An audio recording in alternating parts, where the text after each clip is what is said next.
Hi guys, I'm Nemi and thank you so much for watching. Today's video is on 5 money habits you need to develop before turning 30.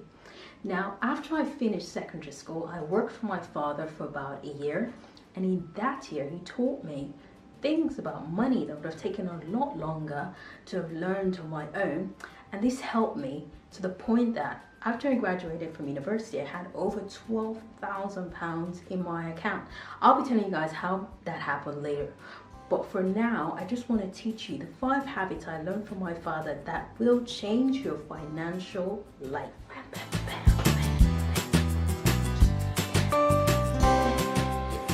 The first habit is to live below your means.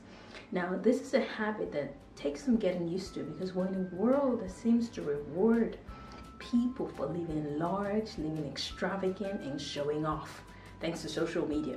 So let's play a little game called Do You Know? Do you know that most musicians, celebrities take out huge loans to finance their extravagant lifestyle and habits to impress you? Do you know that the average American adult is a target for over 3,000 commercial ads every single day? And since we're becoming immune to it, they're now going through your favorite YouTubers, Instagrammers, and bloggers. Do you know that a lot of YouTubers, Instagrammers, and bloggers return some of the clothes they show you in their haul videos, and the beauty products a lot of people push, to you to buy were given to them for free? Do you know that thanks to social media and the pressure to keep up with the Joneses, the average baby boomer and millennial is going to be in debt for 20 years longer than their parents? Now, to avoid this, it's so important to live below your means so that you have some left over to build your future wealth and invest. So living below your means is absolutely crucial, and it's something I learned from my dad, and I believe it's helped me today. The second habit to form is to know the state of your accounts. Now, the Bible says in Proverbs chapter 27 verse 3 to be diligent to know the state of your flocks and look well to thy herds, in the King James Version. Now, a lot of people that go bankrupt do so by losing track of their finances and spending. Now, what the writer in Proverbs was talking about here was just to know how much was in your account, really, and be diligent about it. So if you know what's going out every month and what is coming in, you can make simple adjustments to manage overspending, to manage bills, and you avoid getting into financial trouble. While I was 16, working for my father, he used to call me at random times, like, how much is in the account, how much came in this month, how much went, and I used to be so upset because, quite frankly, I wanted to watch TV and play with my friends. But he was trying to form a habit here that I now like because it's helped me. So by keeping track of your accounts, like I said earlier, you're able to monitor your spending, eliminate waste, and make necessary adjustments. So this is an essential habit to develop that will help you financially in the future. The third tip is to get a fun fund. Now, being smart with your money doesn't mean being boring and being, cheap or whatever.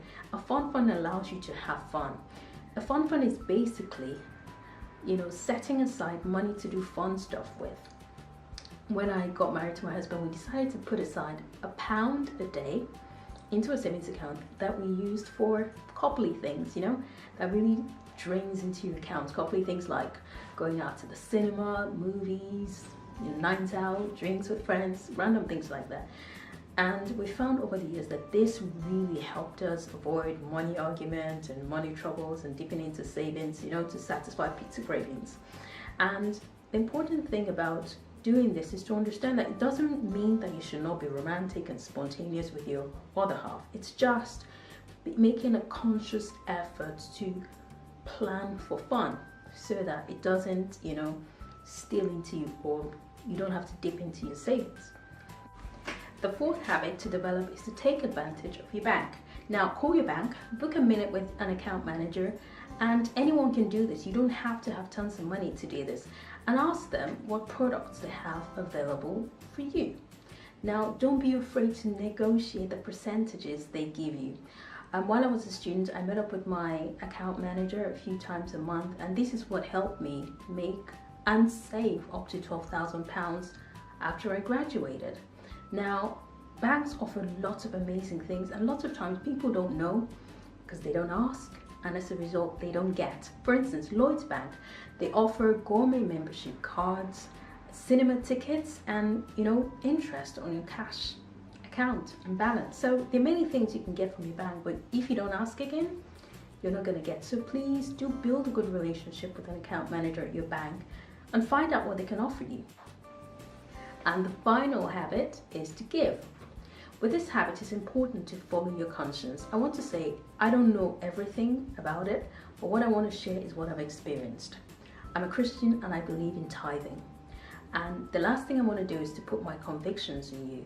And for those that don't know what tithing is, it's giving 1/10 of your income to God through your local church.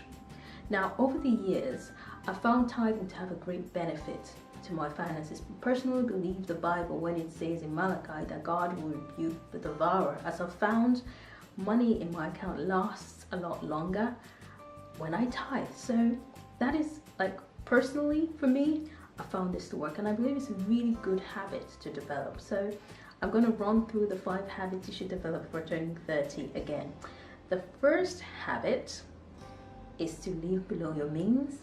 The second habit is to know the state of your flocks. The third habit is to have a fun fund. The fourth habit is to take advantage of your bank. And the fifth and last habit is to give. Hey guys, hope you've enjoyed these tips, and if you found them helpful, please give us a thumbs up and subscribe to my channel. That is it for me for now, and thank you again so much for watching. Ciao!